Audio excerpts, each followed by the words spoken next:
कराडच्या संपत्तीवर टाच येण्याची शक्यता आहे। नेमकं काय घडलंय पाहूया टॉप 9 बातम्यांमधून।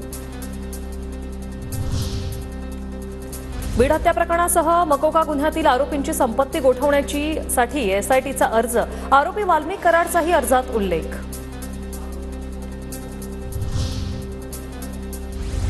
संपत्ती गोठवल्याशिवाय आरोपींचे धागेदोरे कळणार नाहीत। आकासह इतर लोकांच्या नावावर संपत्ती आहे, दुसऱ्याच्या नावावर केलेल्या संपत्तीही गोठवा, सुरेश धस यांची मागणी। प्रॉपर्टी अटॅचमेंट केल्याशिवाय या लोकांचे धागेदोरे नीटनाटके कळणार नाही, कारण फक्त एकट्या आकाच्या नावावर प्रॉपर्टी नाहीये। आका, बाका, चोका, तुका, सखा हे जे आहेत अनेक लोक या सगळ्यांच्या नावावरती ह्या प्रॉपर्टीज आहेत। वाल्मिक कराडची संपत्ती तात्पुरती जप्त केली असेल। निवडणूक आली की वाल्मिक कराड पुन्हा संत होणार, संजय राऊतांचा टोला। तर वाल्मिक कराडची प्रॉपर्टी जप्त केली असेल तर हा चांगला निर्णय, वडेट्टीवार यांची प्रतिक्रिया। ज्याची लोकसभा आणि विधानसभा आली परत की वाल्मिकी कराड परत संत होणार, भाजप त्याला संतपदाचा दर्जा देणार, महामंडलेश्वर करेल। मोठ्या आकाची प्रॉपर्टी जप्त केल्यासारखं होईल, जो मंत्रिपदावर आहे, पण ते केलं पाहिजे अशी आमची त्याला सहमतीच आहे आणि हा चांगला निर्णय होईल असं मला वाटतं।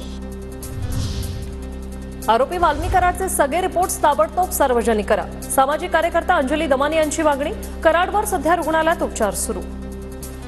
पीडित व्यक्तीला बाहेर काढण्यासाठी त्यांना ताबडतोब त्यांच्या ज्या टेस्ट झाल्या आहेत ना काल, त्या सगळे रिपोर्ट सार्वजनिक करा। ठणठणीत आहे त्याची खात्री करून यांना ताबडतोब आर्थर-रोडमध्ये हलवण्यात यावं अशी माझी मागणी आहे। आरोपी वाल्मिक कराडला थोडं दुखलं तरी आयसीयू मध्ये नेलं जातंय, मात्र माझ्या वडिलांना किती वेदना झाल्या असतील, आम्हाला न्याय मिळालाच हवा, वैभवी देशमुखचा आक्रोश। जे आरोपी आहेत त्यांचं काही दुखत असेल तर त्यांना आज तुम्ही थेट आयसीयू मध्ये नेतात। तुम्हाला हा विचार का आला नाही? ज्यावेळेस माझ्या वडिलांचे हाल करून मारले, त्यांना किती वेदना झाल्या असतील। आरोपी वाल्मिक कराडचे बीड जिल्हा रुग्णालयात सिटी स्कॅन। कराडला दुसरा कोणता आजार आहे का याची तपासणी सुरू। वाल्मिक कराडची तब्येत का बिघडली याची चौकशी झाली पाहिजे, मंत्री संजय शिरसाटांची मागणी।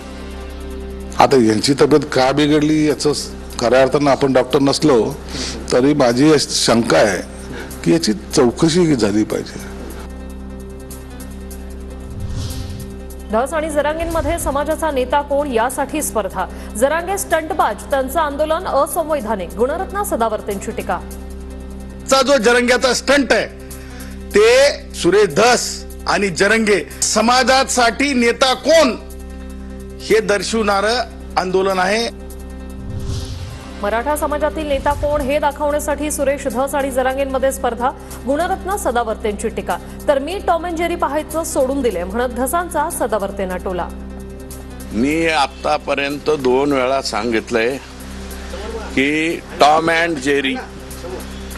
अँड जेरीचा प्रोग्राम पाहणं मी बंद केलेला आहे।